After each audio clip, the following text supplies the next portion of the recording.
Welcome once again, my friends, and thank you for stopping by to listen to an old storyteller. Today we have the fifth and final story in a series of French tales, and the title of this story is The Casket. Thus passed the entire day. Rosalie suffered cruelly with thirst. Ought I not suffer even more than I do, she said to herself, in order to punish me for all I have made my father and my cousin endure? I will await in this terrible spot the dawning of my 15th birthday. The night was falling when an old woman who was passing by approached and said, "My beautiful child, will you oblige me by taking care of this casket, which is very heavy to carry, while I go a short distance to see one of my relations?"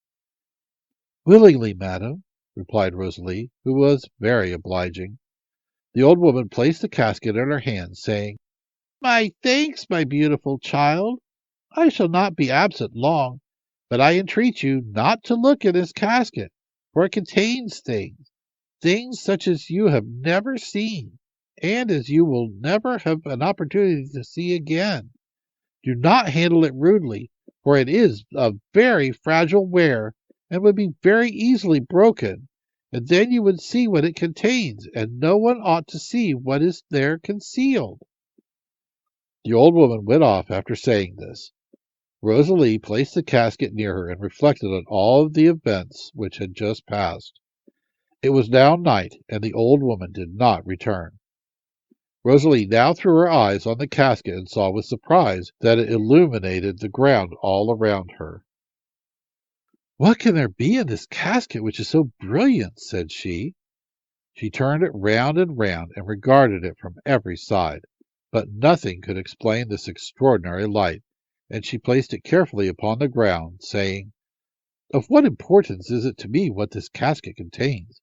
It is not mine, but belongs to the old woman who confided it to me. I will not think of it again for fear I may be tempted to open it."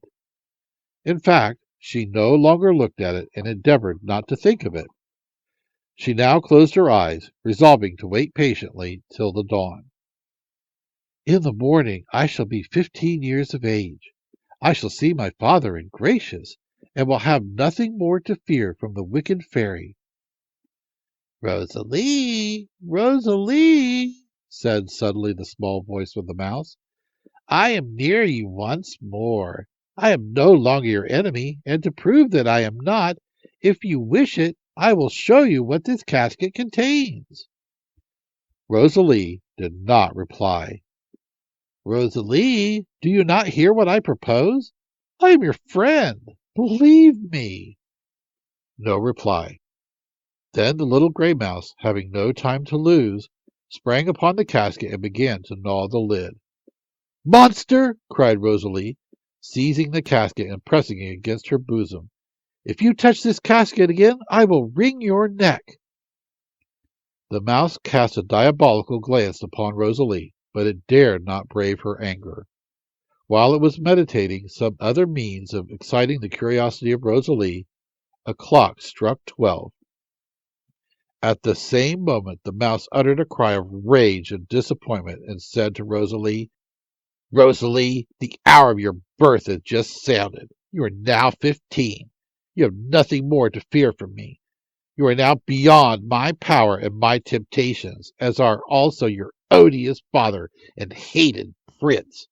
As to myself, I am compelled to keep this ignoble form of a mouse until I can tempt some young girl, beautiful and well born as yourself, to fall into my snares. Adieu, Rosalie. You can now open the casket." Saying these words, the mouse disappeared. Rosalie, wisely distrusting these words of her enemy, would not follow her last counsel, and resolved to guard the casket carefully till the dawn. Scarcely had she taken this resolution when an owl, which was flying above her head, let a stone fall upon the casket, which broke into 1,000 pieces. Rosalie uttered a cry of terror, and at the same moment she saw before her the queen of the fairies, who said, "Come, Rosalie, you have finally triumphed over the cruel enemy of your family.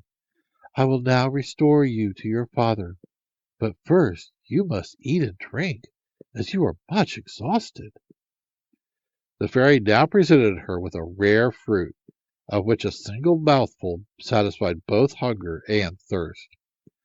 Then a splendid chariot, drawn by 2 dragons, drew up before the fairy. She entered and commanded Rosalie to do the same. Rosalie, as soon as she recovered from her surprise, thanked the Queen of the Fairies with all her heart for her protection, and asked if she was not to see her father and the Prince Gracious. "Your father awaits you in the palace of the Prince." "But, madam, I thought that the palace of the Prince was destroyed, and he himself wounded sadly." "That, Rosalie, was only an illusion to fill you with horror and remorse at the result of your curiosity, and to prevent you from falling before the third temptation. You will soon see the palace of the Prince just as it was before you tore the cloth which covered the precious tree he destined for you." As the fairy said this, the chariot drew up before the palace steps. Rosalie's father and the prince were awaiting her with all the court. Rosalie first threw herself into her father's arms, then in those of the prince, who seemed to have no remembrance of the fault she had committed the day before. All was ready for the marriage ceremony, which was to be celebrated immediately. All the good fairies assisted at this festival, which lasted several days. Rosalie's father lived with his child, and she was completely cured of her curiosity. She was tenderly loved by Prince Gracious, whom she loved fondly all of her life. They had beautiful children, for whom they chose powerful fairies as godmothers, in order that they might be protected against the wicked fairies and genii. Thank you once again for listening to this story. If you enjoyed this story, please press that like button. Also, please help an old storyteller out by subscribing to my channel. The next story will be posted in a few days, so until then, may your story continue to be a good one.